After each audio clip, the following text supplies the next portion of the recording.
Welcome back to another episode of Behind the Business, the place where we go beyond all the luxury branding and the social media highlights to talk about what really happens behind building a business. I'm your host, Tiffany Hope, and each week we're going to be getting into the beauty, the business, and most importantly, the balance. We're going to be dropping episodes twice a week on Tuesdays and Thursdays right here on YouTube. So remember to like, subscribe, and turn on your post notifications so that you never miss an episode. You can find us on Instagram at Behind the Business Talks. Let's get into today's episode. I am so excited to talk about today's topic. It has everything to do with inner confidence and outer peace.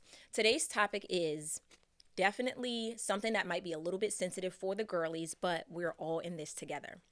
You know when somebody gives you a compliment and you feel really great, and then somebody might give you a piece of criticism and then you don't feel so great? That's what we're talking about today. The fact that if we rely on compliments and the foundation of those things to build us up, that we are equally as likely to be brought down by criticism or by insults, especially on the internet, girl. We already know how that goes. I did some research and some digging on how the psychological factors take a toll on just how we view ourselves and how we view others. And today I'm ready to get into it so that we can build on the foundation of what really matters and not necessarily compliments or outside validation. So let's get into it. Firstly, compliments can be addictive. The first thing that compliments impact is our emotional stability. When somebody says you look nice, or I like your outfit, or I like your hair, something that maybe we put our time and effort into, that feels good. Don't get me wrong, very normal. The issue comes in when the compliments from other people become something that we build our identity around. And so that means if we give people the power to build us up, we also give those same people the power to break us down. In business, it's really difficult for you to be consistent and have tough skin when whatever you're building, you're putting on display for the world. When I first started my company, I was so protective of it. I didn't even want to hire people or do anything that was going to infiltrate my brand and how I started and who I was. But over time, I started to lessen those boundaries, and I had to learn and realize that me putting something on display is me allowing myself to be vulnerable, but also opening myself up to criticism. And sometimes in the beginning, that criticism really got to me. But after some time, girl, I'm like, my skin is so thick, I'm not really tripping. But that doesn't negate that there are some business owners, especially women, who are still at the bounds in the hands of the world when it comes to those compliments. That's what we're talking about today, how to overcome these things. Next, our inflated sense of self-worth is something that there was a lot of studies done on inflated sense of self-worth back in 2015. When I was in college and I was doing my thesis, I had to get it approved by the IRB, or the International Review Board. And there were almost no articles on social media impact on mental health. Social media was so new. I know I'm like aging myself, whatever, girl. It was so new. There was no scholarly articles, nobody who had written anything about it. So I had to do my own research. I had to figure out what it felt like personally to be on social media and for this to impact who I am as a woman, as a daughter, as a sister, as a friend, and then just as a person overall. I realized that the inflated sense of self-worth and being on the internet is very different than who I was in the real world. And that still rings true today for a lot of people. One really cool thing about our generation is that we came from the space where there was no social media at all, right? What do we have? The Razor or the Sidekick, girls, love my little Sidekick, okay? With no camera. I had a little standard one. But at that time when texting became a thing, I remember we had to go to like the internet to use the internet, little Safari situation. Back then, we were just entering a world that was virtuous and something outside of our tangible everyday, getting up, going to school, come home, doing homework, or playing sports, or whatever the situation might have been for you. Now that we're older and we've seen both sides of it, we can see how the inflated sense of self-worth comes from compliments from people we don't even know. That can seem really tempting. That can seem really good. I mean, I'm putting my product out there for the world to see. I don't want just the people in our neighborhood to enjoy my product. I want the world to enjoy it. But I'm also, again, opening myself up to criticism. So I have to accept that there's going to be a small percentage of inflated sense of self-worth that I might deal with if I'm not aware enough to overcome it. Lastly, for the compliments that can become addictive, silence starts to feel like a punishment. silence starts to feel like a criticism. If you post something on social media and right away you get your likes and you get your comments, that's something. That's emotion, that's a movement. That's something I can put my hands on and say like, okay, I like this, people like this. When you post and nobody says anything, it's not because people are actively choosing to say I saw this and I hate it. It's because they didn't see it. But the brain cannot conceptualize the difference between those two. The brain thinks that silence is a punishment, and that's on the internet, that's in relationships, that's anywhere. So, again, when you're posting your content or you're selling your product and you're putting yourself out there, become comfortable with that silence. That's going to build the best business owner because when things are great, you're going to be able to, have good moments, but also when things are silent and when things are slow, you still will have your identity and be the same person. Secondly, let's talk about real life, girl. Let's talk about real life in the external validation. Okay, this is what I thought about. If somebody has, let's say, even 100 followers on Instagram, brand new Instagram, 100 followers, imagine I post something and I get 50 likes, right? But imagine I wake up in the morning and I go to check my mailbox or I go to Starbucks to get a coffee and there are 100 people following me around in the real world. The difference between people on the internet and people in the real world is that sometimes we don't give ourselves enough credit for what we're producing and the people who it might impact. If I right now yelled outside, hey girl, I just, achieved this amazing goal, and 100 people came out of nowhere and started applauding me, I would be like, girl, amazing, okay? So it's more heightened in the real world. It's more authentic. And that's something that we need to be able to discern between what's happening on the internet, what's happening in real life, and what I really want to put out there, what I want people to see. The internet is forever. I don't care if the stories expire after 24 hours, girl. The internet is forever. People will be able to bring it up. So it's important for us to, while we're in our building phase, still be protective of what we're building and who we are, because those things will be imprinted on the sands of time. Unlike back in the day when something happened on Monday, girl, people forgot about it by Tuesday at school. It was a different vibe. People had no evidence. They had no evidence of pictures or videos or anything. And so you were able to reinvent yourself however you wanted to, whereas now those compliments and or insults from the internet, those things stick because it's attached to a tangible piece of a video or photo or something that you posted. So discerning between those two is definitely helpful when you're overcoming being somebody who is worried about like the compliments or what people might say about you or the issues that people might take with you. Once you go null, which is more like a baseline, not for or against anything, once you feel a sense of indifference, that's going to be where you want to be as a business owner, because you will get your best work done without the influence of other people, either good or bad. Okay. Girl, this is my favorite part. The internet and dating. Okay. If a man wanted to date me in the real world, I see I was outside and he saw me and was like, girl, you looking cute. Okay. He would need to like walk up to me and use his body, like walk with his feet and wave or say, use his voice and say, hey, can I talk to you? Can I speak to you? And then he would need my permission for me to say, hey, sure. Right? In the real world, that whole engagement takes so many different parts of the human brain to execute. On the internet, girl, sending a DM, that is how men shoot their shot nowadays. It takes the most minimal effort.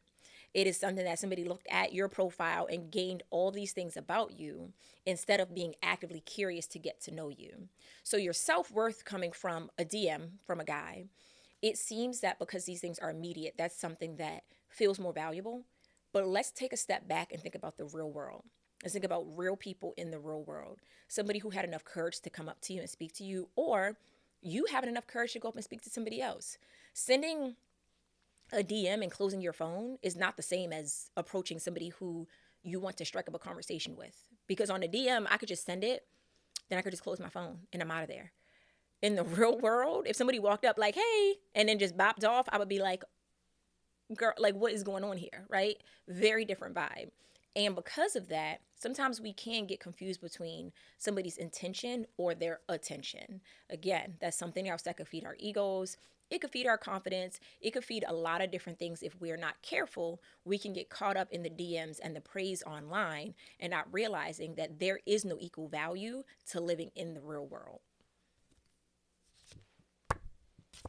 Why insults hurt so deeply? This is a really, really good one. When I think about the amount of times that I have been insulted in life, in business, and anywhere else, I think about why they affected me. And some part of those insults had to be true in order for them to be impactful. If somebody came up speaking Mandarin, I don't speak Mandarin. Somebody could call me any name in the book in Mandarin. It would not matter to me because that has nothing to do with me. I don't even speak the language, right? If you're not speaking somebody's language, then it's not going to impact you. But if somebody walked up to me and said something that I already had an insecurity about, 1000%, it would trigger me and it would hit me in a space where I know I have these issues, but I didn't think other people could necessarily see them as much. And then bringing it up in close proximity to me made me have to look at myself and say, is this something that I really am insecure about? Is it something that somebody's projecting? I went to an all-girls high school, and girl, it was brutal. It was vicious. And I hope some of them interviews today. How you doing, girl? Okay. It was brutal. It was vicious. It was crazy. And my skin had to get so thick with the amount of insults that were hurled at me. And when I got older, I realized I don't have to care. I really do not have to care about what people say about me unless I identify with those things. Somebody could call me ugly right now. I know I'm not. You can say what you want. I know I'm not, right? And that's subjective. So you can feel the exact same way. Somebody can say, your business is this, or I don't like the way that you executed that, or you could have done this better. Okay, right? Those things don't have to impact me unless I give them the permission to. And that's one of the things that we have to learn as business owners, and especially as women and women of color, is giving things permission to enter our space. If right now a man wanted to walk down the street and say, hey, ma, hey, what's up? I can either allow it or not. I could just keep walking, right? I don't need to give that permission to be in my life. Same thing with somebody giving me, girl, some business advice. You know how many people try to give me business advice? Be for real. Trying to give me business advice. And I'm like, I don't take advice from unqualified people. If you have never been where I'm going, if you don't know the directions, how are you going to tell me how to get there, right? Please. That happens all the time. But again, I can either look at it and say, how dare you bring those things to me when I know what I'm doing? Or I could say nothing and it means nothing. It literally, I will go home, I will get in bed, I will go to sleep, the sun will rise tomorrow, and it will mean nothing to me. Being able to develop that characteristic as a business owner has been one of my most valuable assets. I get people all the time. I got a phone call earlier today, actually. Somebody's like, Tiffany, I am so proud of you. I'm so proud of everything that you're doing. While as a confident woman, I am receiving those things. And I want to be clear that confident people are still able to be hurt. They're still able to emote. They're still able to have feelings, but they're not defined by those things, right? And so when somebody called me and said, hey, I'm so proud of all the things you're doing, I'm like, thank you. I appreciate you for taking time out of your busy schedule to call me to tell me that you like the things that I have going on or that you were impacted by these things. Once we hung up, I'm back to business, right? I take my moment, I smell the roses, and I get back into the field. Because what's important is how you feel about yourself. That's the most important. Not anybody saying that they're proud of you or that they're not proud of you. Either way, our ultimate goal is to be indifferent in those spaces as business owners, because that's what's going to propel us forward in our journey. That brings me to how we talk to children. Ooh, girl. I know some of y'all about to be upset. Okay, that's fine. Okay. How we talk to children. Let's get into it. If you have children, which I do not, I want to preface this by saying I do not have children, right? So I am not one of those women that's like, girl, let me tell you this. Never been there, do not have children. However, I have 7 nieces and nephews and a plethora of little cousins who all look up to me, who I have daily conversations with. And the way that I handle them when they do something quote unquote right or good, I don't tell them ever that I'm proud of them. I ask them, are you proud of yourself? You should be. Do you think you did a good job on that? You should be happy. Because then their validation comes from themselves, not from me. If for every time one of the kids did something and it said, oh, let me call Aunt Tiffany and tell her, now their validation is coming from me. Or let me call mom or let me call dad every time, right? If every single time that happened, the validation for our children will begin to come from those external factors rather than coming from themselves. And it's natural. Children, humans in general, look for reward. We're always looking for validation. If somebody saw something and if they liked it, then they're confirming to me that it was a good thing. Versus if we start our children off young to say, are you happy that you did that? Are you proud of yourself for accomplishing that? Change their mind to say, do I even want to do this? I guarantee you it's a whole bunch of adults, girl, outside that's working a job or in a relationship or doing something they don't want to do. They don't want to do it. Girl, they don't want to do it. You know why they in it? Because they're afraid of what people might think. Think about people who are afraid to tell their sexuality or where they might work. It's because they are afraid that whoever's in their group, society, or community will not accept them. When we teach our children young to worry about self-acceptance, to worry about how they feel about what they've accomplished, they will grow up so strong in their identity and who they are that it won't matter if somebody says, I don't like the person you're dating. I don't like that business you started. It won't matter. So many people take to their grave the most wonderful inventions, and we would never know because they were conditioned to think the world would not care. So let's all start today together in business, in life, in spirituality, and in general to show each other some grace. It's the first part. Let's get the grace out the way. And secondly, validate ourselves. I am okay today. I don't need validation from anybody else. I'm going to do this thing. I am here today. I am present, and I am showing up for who I decide to be, not for who somebody decides to applaud for. That's what I have for you all today. I'm really, really passionate about this topic, and I hope that you are too. If there were any gems today that you found that were useful that you want to share, please drop a comment. I would love to interact with you guys. Again, I'm Tiffany Hope, the host of Behind the Business, and I will see you next time. We are back again for my favorite segment of the show, girl, story time. Get into it. I'm going to give you all a second to get settled.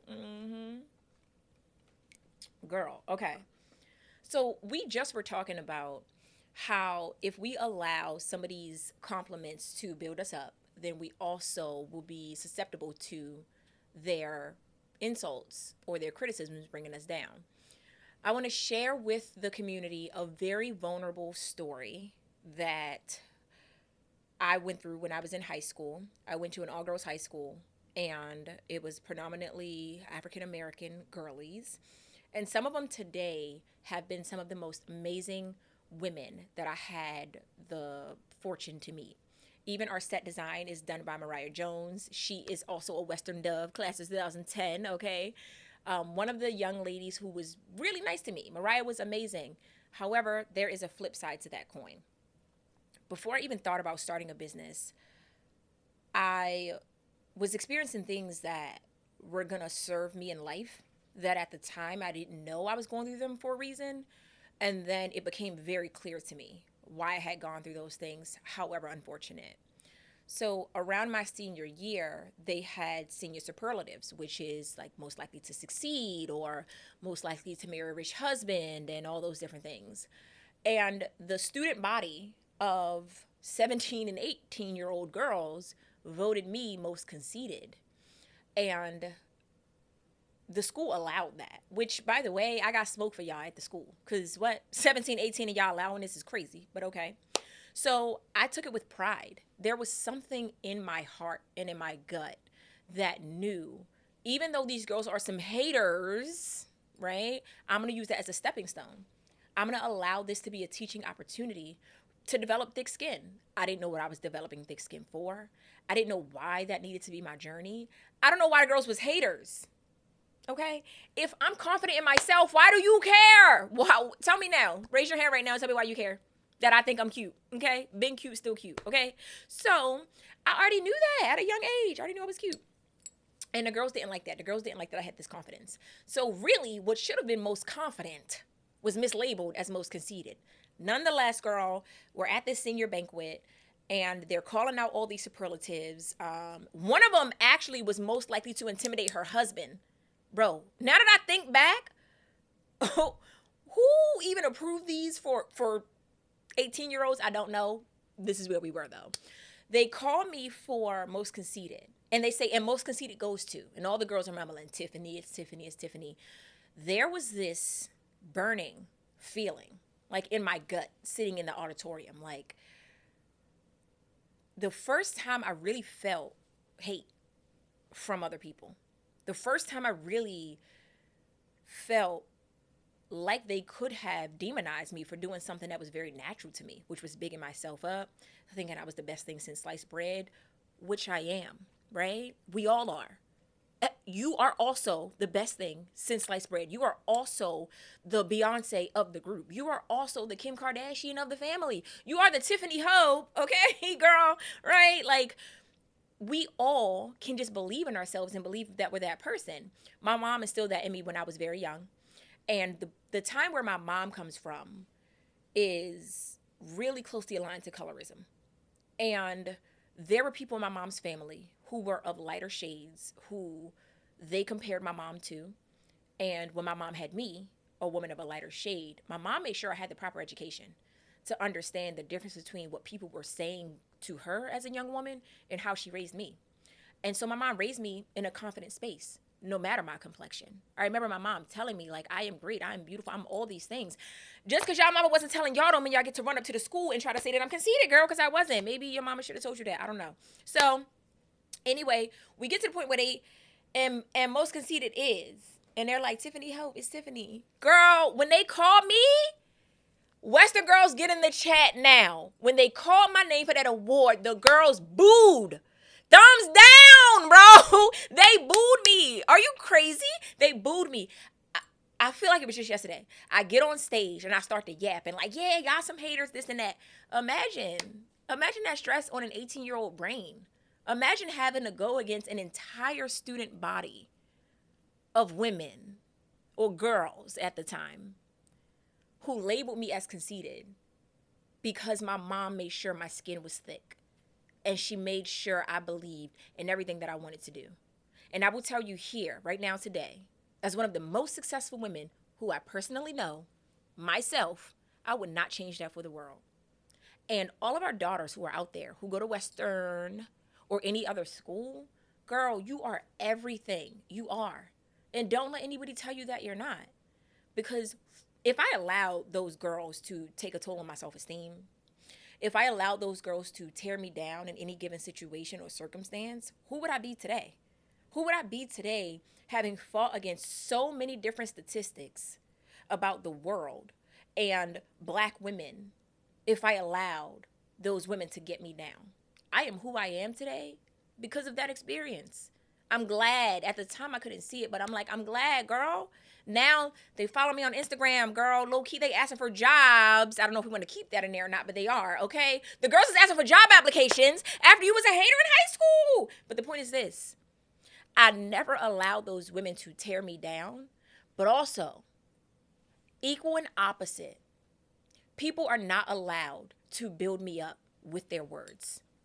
And the second that we start to feel like we are going to get built up or broken down by any external factor, we submit ourselves to the emotions of other people. We put the key to our happiness in somebody else's pocket. That is not going to serve us in life, but that for sure is not going to serve us in business. And so once I got older and started my company and things started to go left and people started to share their opinions about me and some things were great and some things were not, I was unfazed. I was not moved. And now that I think back, I realize I needed to go through an experience as a young woman in order for me to understand that I'm going to have to develop tough skin in the line of business, especially when people are prejudging me, especially when what gets me out of bed in the morning is God and how I feel about myself. That's how I stand 10 toes down. And for me to go into the world and somebody to be readily available to tear that down, right? Imagine building yourself up and somebody in the world, some kids at the time, were ready to tear that down. It's unfortunate and it sucks. And if you are watching this and you have a daughter in high school or middle school or wherever, because the girlies are a little advanced now, child, they got phones in 5th grade, take your daughter aside and help her understand you are a child for a moment, but you are an adult for a lifetime, right? Those things are very different. People think, I'm raising my child, I'm raising my kid. No, girl, you're raising an adult. That's who we're raising. We're not raising children. Children are children for just a small period of time where they're innocent and pure and know nothing. And then it gets to a level where they get older and they're like, wow, I was really mean to that girl. Wow, I probably shouldn't have said those things. That is the type of person that we want to raise, somebody who is going to take me by the hand and build me up. When I started my first job out of college, I worked at a mental health facility. And the women were so mean and nasty to me. I remember, girl, this is back when I was drawing my eyebrows on, whatever. And one of the ladies, she came up to me and was like, girl, did you get your eyebrows done? Don't piss me off. Because I was struggling to try to put these eyebrows on. And instead of showing me how to do it, think about this. She had a choice. She had a choice to step up and to show me the way. And she decided to be a hater. And that's all she did was point out my flaw and run on about her damn day. Sorry, Ma, I mean to cuss. She ran on about her day. That's what she did. And I remember on my lunch break, I called my dad crying. I was like, Dad, I can't take it. These women are making fun of me. These women are calling me skinny. These women are saying that I wear heels to work. And my dad said, they're jealous. That's what Dad said. That's what he told me. Listen, I don't make the rules. I just follow them. He told me. He said they're jealous. And at the time, having dealt with what I did in high school and then turning around to deal with these women after I got my degree, I just started to think that's what the world was. I started to think that all the women were mean and all the women were nasty and all the women were going to say that I was conceited. And then I realized I could be the change. I could be the woman who believed in everybody. I could be the woman who saw the beauty in every woman. My family will tell you I don't use words like ugly. You will never hear me call a woman ugly ever. That is just not going to happen. Because as long as you feel beautiful, as long as you are confident in your work, who's going to tell you that you're not, right? People tried to tell me that I wasn't, but girl, move around with that. And I learned how to develop that thick skin, which made me a better businesswoman. It made me a better daughter, and for sure made me a better woman. So that's what I have for you guys today. I'm really, again, we're just going to make a compilation of me saying I'm passionate about every topic because I am, girl. I'm passionate, okay? Veins is popping out. Don't play with me. So I'm really passionate about this topic. If this resonated with you, or if you have a daughter who is in high school or middle school or is becoming of age, please, please, please take her aside. Give her the proper tools to be a friend and to lend a hand. Because like I always say, we're all building something and we're all in this together. Thank you so much for tuning into another episode of Behind the Business. Again, I'm your host, Tiffany Hope, and I will see you next time.